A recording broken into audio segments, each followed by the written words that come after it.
He turned around and looked back. He was shocked at the sight of the giant gatekeeper.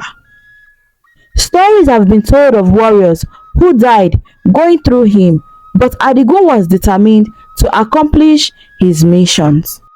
Adigun brought out his gun and immediately shot at the giant, who was coming towards him angrily. The bullet pierced through it but didn't stop it from coming. Adigun brought out his sword and ran towards the giant beast, piercing it in the eyes. He screamed and pushed Adigun, who hit his back on a nearby tree.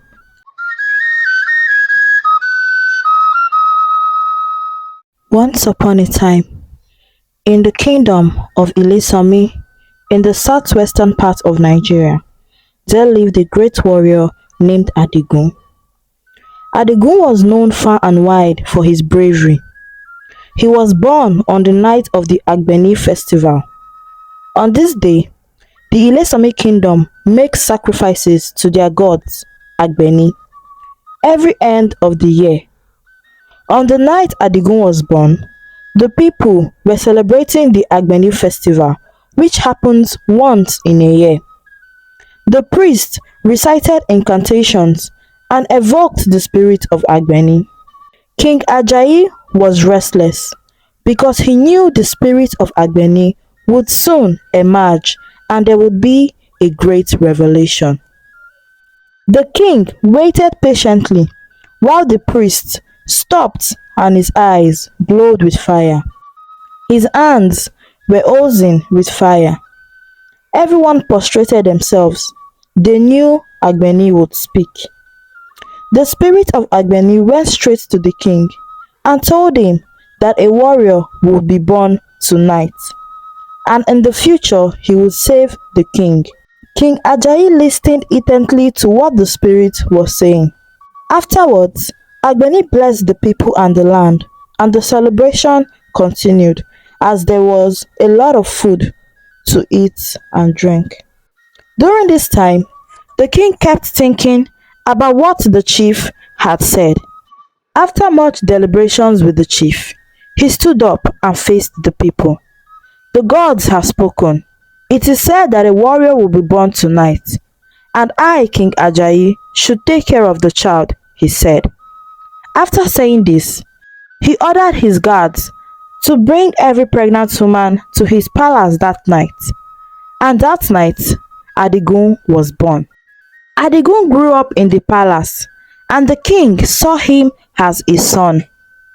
Adigun, at a very young age, went to the warrior school in anticipation of becoming a warrior himself. A few years later, as Adigun was preparing for a warrior's test, which was going to happen in 2 days, only 1% of the participants gets to pass the test.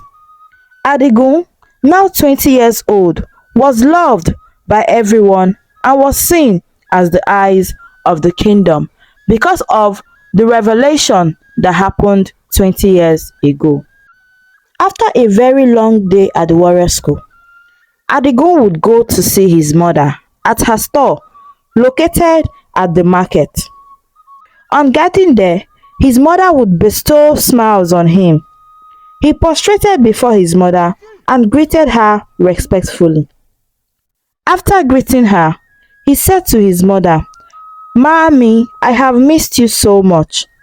All this preparation for the warrior school is really exhausting, and I cannot wait to get the test done and over with." His mother smiled at him after hearing this and told him she is fine as long as he is also fine. She also assured him that he is destined for greater things, so he will be fine. During their discussion, Morenikeji passed by and greeted Adigun's mother. Morenikeji, a lady of 20, was regarded as the most beautiful woman in the kingdom. Everyone wanted her hand in marriage. Even the crown prince couldn't get to marry her. Morenikeji was an orphan and lives with her grandmother. After Morenikeji left, Adigun thought to himself on what to do about her. He secretly admired Morenikeji, but he had a lot to do. With the coming warriors test and other things, this wasn't the time for him to lose his focus. And after thinking for a while, he discarded the thoughts and decided to focus. It wasn't until nightfall before Adigun left his mother's house for the palace, after accompanying her to her house. The day of the test arrived, and as with tradition, everyone in the kingdom was to be present outside the king's palace. Everyone kept cheering the participants, and after a while, the king raised his hostel, and everyone went silent. The chief warrior, who will be conducting the test, stood up and addressed the participants. Today is the day where your bravery will be tested. We will know who among you are warriors on this day. The test of bravery is today, and it is very simple. Anyone who enters the forest and brings forth the head of a lion will be crowned the warrior. The chief warrior said. After saying this, he sat down and left the rest to the king. Adigun, who was standing with other participants, dressed in a warrior's attire, listened attentively to what the chief warrior had said and waited patiently for the king's signal. The king raised his hostel again, and the test started. All the participants trooped into the forest. By evening, Adigun was still hunting for the king of the jungle. He was exhausted at this point and decided to eat the food his mother had cooked for him before leaving the palace. He sat down, placed his gun and his sword beside him, and brought out the food to eat. As he was eating and enjoying the food, he heard an unusual noise not far away. He stood up, alerted, and picked up his gun and sword.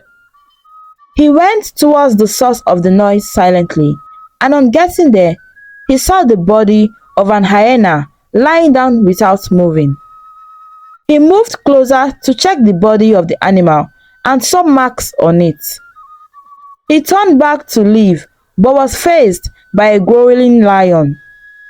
The lion looked at him intently, expecting Adigun to be afraid. Adigun drew his gun, ready to fire at the merciless predator in his front. Both the lion and Adigun kept staring at each other without moving. After a long time that seemed endless, the lion charged furiously towards Adigun with a great speed. Adigun instantly fired his gun at the lion, but that didn't stop the lion. A long fight ensued between them. Adigun kept fighting the lion fearlessly, but the lion was not ready to give up either. After some time, Adigun noticed the lion was growing tired. He immediately drew his dagger out and killed the lion, dealing a big blow to his heart. The lion fell down, and at this point, Adigun was exhausted and seriously injured. He picked up his gun and sword and put them in place. He carried the lion on his shoulder and marched towards the kingdom. When Adigun arrived back at the village, he was welcomed with songs of a warrior who just won multiple battles. He dropped the lion on the ground with a loud thud and went to the chief warrior. After some time, the other participants returned without anything, looking all down. The king stood up and gave Adigun the crown and the sword of a royal warrior. Adigun was appointed as the king's bodyguard, and everyone in the kingdom celebrated Adigun's victory that night. Adigun's mother was particularly happy her son had achieved the impossible. Tragedy struck Ilesanmi kingdom a few months later when the king fell ill. Everybody in the village was devastated at the news. The chief priest was called to find a solution to the sickness of the king. When the chief priest arrived, he ordered they bring the sacred fire. Immediately he started reciting the incantations and evoking the spirits of Agbeni, their gods. After doing this for a while, he stopped and looked at the king. "The gods have spoken, my king. Agbeni wants us to offer sacrifices. The sacrifice will include 7 goats, 7 chicken, and the blood of an Agugu snake, he said. Adigun was also present at the gathering, ordered the palace maid to immediately find the listed items and prepare them for sacrifice before the end of the day. The chief priest came back later in the night to offer the sacrifice to Agbeni. He evoked the spirit of Agbeni, praying for the sacrifices to be accepted. Few weeks later, the king's condition did not get better. The chief priest was called again once more. He stared at the sacred fire and sighed. He faced the king and said, "Some bad people are after your life, my king, but their efforts will never prevail." Agbeni said only the water from the forbidden well can solve the problem. Everybody in the room went silent because they knew the forbidden well was in the land of the non-living.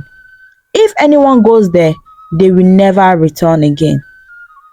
But Adigun, who was also in the room, did not want to lose the king, who has been like a father to him. He told everyone that he will go to the land of the non-living and bring back the forbidden water from the forbidden well. Nobody dared to think of going to the forbidden well, but Adigun was brave enough to volunteer. The king was astonished and speechless at the same time.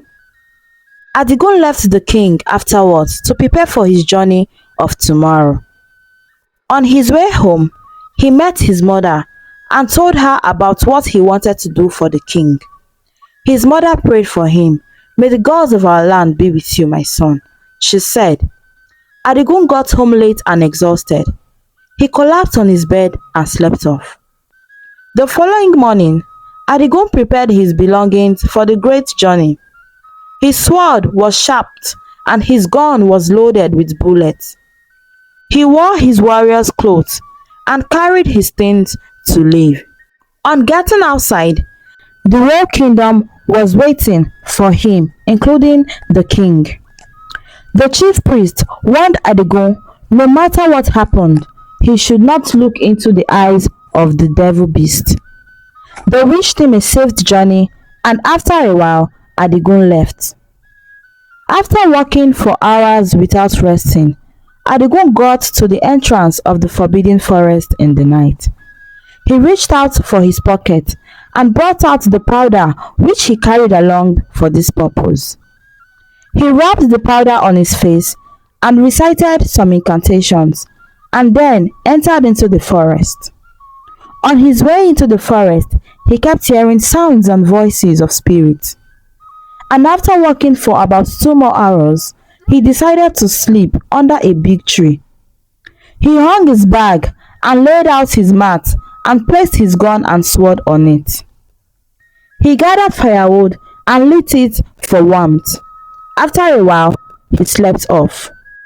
His peaceful sleep was abruptly cut short by the touch of a body. He jumped up and looked around, but he couldn't see anything. He picked up his sword and walked around the Iroko tree, but couldn't see anything either. Adigun went back to the mat to rest, but before he could sit down, a powerful slap landed on him and he was dazed. He couldn't see anything more than stars flashing in front of his eyes.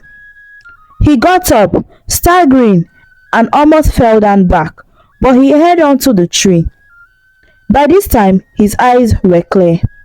He reached out to take his sword, but before he could draw out the sword, he was hit by another powerful slap without knowing where it came from. He fell to the ground in agonizing pain, and all he could do was roll around. After getting hit the second time, he knew the slap was not a physical one, it had to be spiritual. He immediately reached for his back and brought out the traditional eye ointment in his bag. He rubbed it on his eyes and started reciting some incantations. He tapped the ground 3 times while rubbing his eyes, and immediately his eyes glowed and everywhere was bright. He saw a shadowy figure not far off and picked up his sword. Walking towards the figure, he went slowly. Before he could get close, the figure had disappeared. Adigun looked around and saw the figure on the tree. He moved closer, but the figure disappeared again. Adigun knew that this was an ambush, and the sooner he conquered it, the better. He picked up his gun. When the figure appeared before him again, he fired. After firing, he turned back, knowing the figure will ambush him from behind. He tried to pierce his sword through it, but it bounced back. A gruesome fight ensued between them, and after a while, Adigun remembered the traditional wooden dagger that was used to destroy strong spiritual forces. He immediately brought it out and stabbed the shadowy figure. The figure fell to the ground and disappeared. Adigun sat down with a sign of relief. He went back to the mat but couldn't sleep. He was awake throughout the night, checking for any sign of danger. The next morning, Adigun began his journey to the land of the non-living. He reached the edge of the forest. He saw a vast space of water and boarded the boat that was by the side. Paddling towards the end of the water, Adigun was lost in his thoughts on how far he needed to go from here and what more should he be expecting. Then a strong wind of wave started to blow. The boat shook violently, threatening to sink. Adigun, with determination, kept paddling harder. With the incoming wave, it grew bigger and bigger. The wave crashed on his boat violently and scattered the boat into pieces. He tried so much to stay afloat, then he started swimming towards the land. As he was swimming, the water started to shake again. He sensed another danger coming in. He swam with more strength and determination. He looked back and saw another gigantic wave, threatening to crash on him and drown him. Adigun swam faster and faster towards the land, and the wave crashed on him again, pushing him deep into the water. He kicked against the water, struggling to resurface and breathe. When he got to the surface to breathe, he saw another wave coming with a greater might. He swam with every single power in him. The wave was already above his head, ready to descend on him, when he suddenly remembered the disappearing incantations he had learnt from the warrior school. He recited the incantations fast and disappeared from the water to the land of the non-living, leaving only an inch distance between him and the wave. That was so close, Adigun thought. He rested for a little while, and after that he started walking towards the gate of the land of the non-living. He entered and looked around him. The place was echoing with eerie sounds of things he couldn't understand. Adigun was about to move from where he was standing and observing when he heard a loud footstep close to him. He turned around and looked back. He was shocked at the sight of the giant gatekeeper. Stories have been told of warriors who died going through him, but Adigun was determined to accomplish his missions. Adigun brought out his gun and immediately shot at the giant, who was coming towards him angrily. The bullet pierced through it but didn't stop it from coming. Adigun brought out his sword and ran towards the giant beast, piercing it in the eyes. He screamed and pushed Adigun, who hit his back on a nearby tree. Adigun's sword was still in the giant's eyes. He took his gun and fired it at his head. The beast fell down, but Adigun moved towards it and removed his sword from his eyes. Adigun looked to his right and saw something that seemed similar to a well not far off. He started walking towards it, but before he could get near, a strong wind started to blow again. Adigun knew that this was not just an ordinary wind. It must be the work of the giant beast. He thought to himself and managed to reach out for his bag. He brought out a charm and recited some incantations and forcing the wind to stop. Agidi, the gods, emerged from the mist, covered by a veil from the non-living world. With a voice that sounded like thunder, Agidi challenged Adigun, demanding to know his purpose in the land of the spirits. Adigun was unshaken by the sight of Agidi, and he held his sword tighter without looking into the eyes of Agidi. A fight ensued between him, echoing throughout the land. Clashes of swords and blows rang for hours, and after what seemed to be like a day, both Agidi and Adigun were tired of the fight, and Adigun was still determined. "I must confess you're the strongest human I've met so far," Agidi said. "I shall grant you the pass to the well, but the water must be used for a good cause," he said. Agidi faded into the mist of the non-living realm. Adigun moved towards the forbidden well and poured the water into a container he brought specially for this purpose. Adigun began the journey back home, and when he arrived at the palace, he was greeted with joyous warrior songs. The king, who was very sick, welcomed Adigun into his chambers along with the chief priest. The chief priest blessed the water brought by Adigun and gave it to the king.